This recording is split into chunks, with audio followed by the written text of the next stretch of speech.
We need to fix this country. So, when you go to the question of the debt burden, we must begin by having balanced budgets. We are coming up with all these funny, very expensive budgets because it is through construction of capital of all this infrastructure that we can steal. So we must balance our budgets and say, what is it we need to do with our budgets? How can we live within our means? Then we must audit the debt, separate the sovereign debt, which was borrowed according to the laws of Kenya and was used according to the laws of Kenya for the benefit of Kenyans, from that debt which was borrowed against the law or was used against the law and did not benefit Kenyans. That is a regime debt. It's not a sovereign debt. And when we get that regime debt, we must apportion blame. Was it what did the lender do to exercise their duty of care towards Kenyans, or were they colluding in enabling the regime to steal from Kenyans? A lot of IMF loans are being pumped into Kenya today.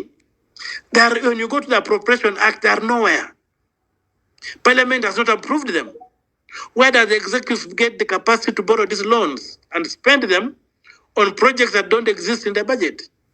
These are the issues we need to look at and ask ourselves what is happening and what needs to be done. And if we establish that a debt is an odious debt, we must call the lender and the borrower, the regime that borrowed and the lender that lent. We must sit around on a round table and say, how is this debt going to be paid?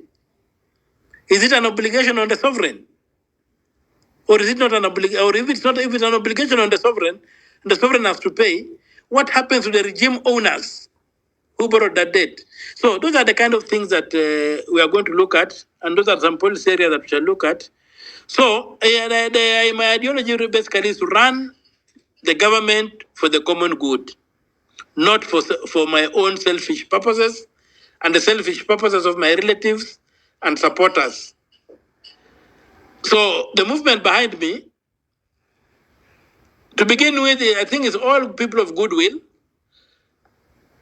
And there are many. Then the good laws, beginning with the constitution that we have. And the ordinary people, I saw people the other day printing T-shirts and posters that I'm a poor man, I'll vote for Omtatah after I had been dismissed as too poor to offer myself for leadership. So that's the movement behind me is, I think, the ordinary people who have hit rock bottom and are saying things cannot continue being the same, and this country must change for the better.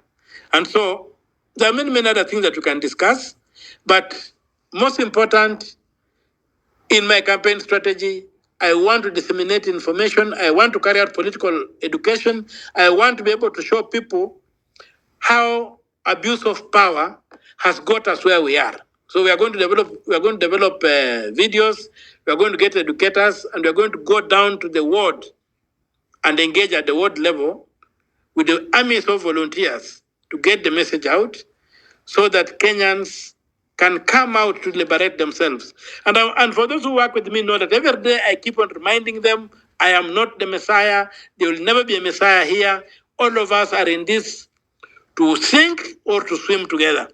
And we must swim together.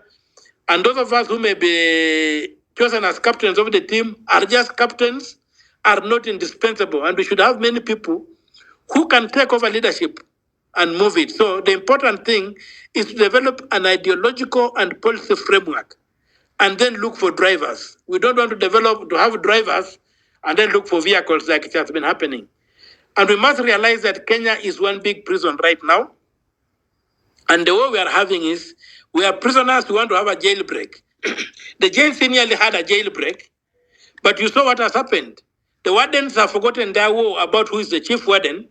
They are circling their wagons and saying the most important thing is for the prison not to be breached. The prison must remain intact. We cannot afford to give the country to the likes of Omtatah, who don't belong to our class.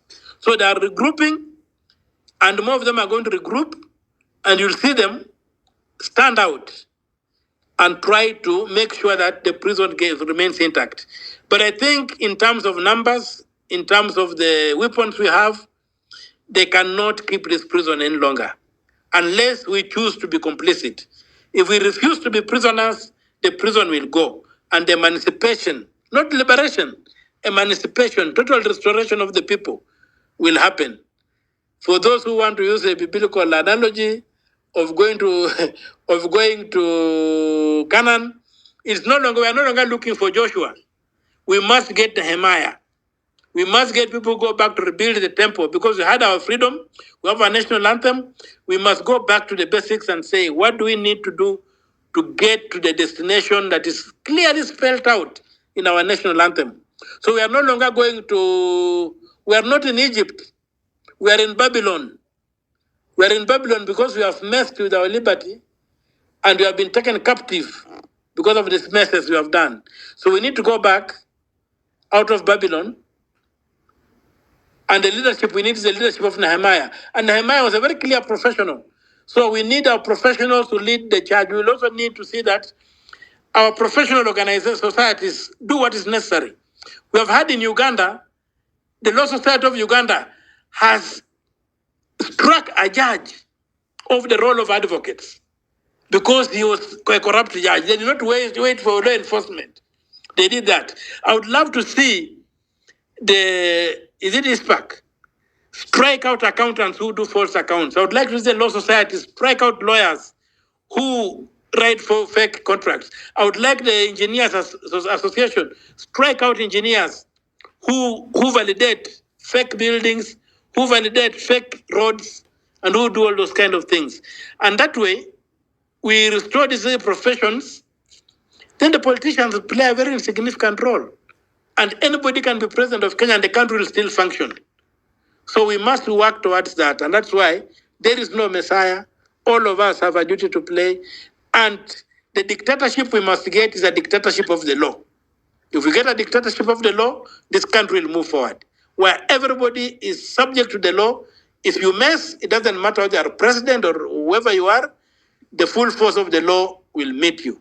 And that way we'll have a country that you can be proud of, a country that can compete with any, a country that will get out of the debt trap, get out of the poverty cycles, and a country that will now have wealthy and well-informed citizens who are living modern lives, not a country where people are still fighting with jiggers in their legs when others are taking title deeds on mass.